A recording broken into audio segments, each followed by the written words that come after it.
آقای روزمانی، بله. میشه یه توضیح درباره این ساختمون با این واحدهایی که گذاشتن برای فروش به ما بدین؟ اتفاقا خودم داشتم الان بیرون نگاه میکردم، تراسش خیلی خوشگله، دیدی عالی هم داره. این آپارتمان 3 طبقه است، 5 واحدیه که متراژ 112 متری، 125 متری و 137 متری داره که ما الان داخل واحد 137 متری هستیم. آسانسور، پارکینگ، انباری و سند تک‌مرگ داره. قابلیت رهن تا 1 میلیارد تومان هم این واحد داره. پذیرایی واحده که چیدمان عالی رو میتونی توش داشته باشی. یه سالن خیلی بزرگ داره. آشپزخونه واحد هستش. یه آشپزخونه نوکلاسیکه.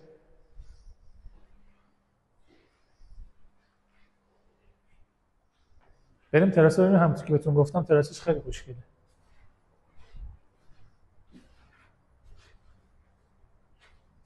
ویو تراسش هم براشون بگید.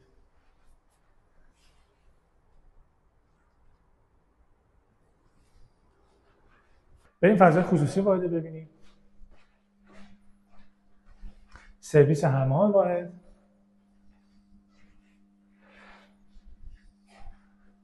سرویس ایرانی.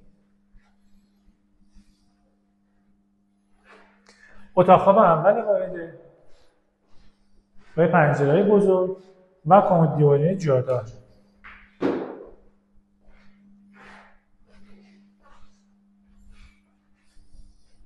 اتاق خواب دوم که مستر هم هستش.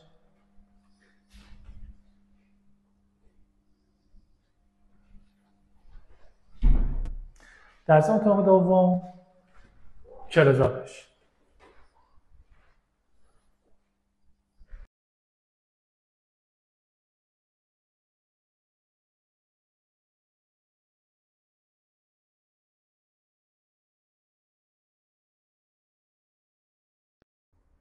برای استعلام و قیمت این واحد با شماره داخل کپشن تماس بگیرید. در ضمن لایک و کامنت یادتون نره. ارادت.